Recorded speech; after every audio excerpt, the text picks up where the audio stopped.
ખેડા જિલ્લામાં રફતારનો કહેર, બેફામ દોડતી થાર એસટી બસને મારી ટક્કર, થાર ચાલકનું સ્થળ પર મોત, એસટીમાં સવાર કેટલાક લોકો ઇજાગ્રસ્ત.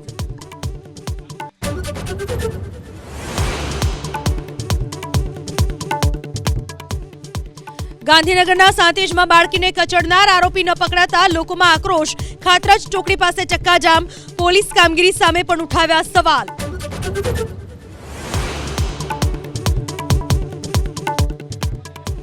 દક્ષિણ ગુજરાતની સુગર મિલોએ શેરડીના ભાવ કર્યા જાહેર, સાણ સુગર મિલે ટન શેરડીના ભાવ 3416 કર્યા જાહેર, અલથાણ સુગર મિલે 3176 રૂપિયા કર્યા જાહેર.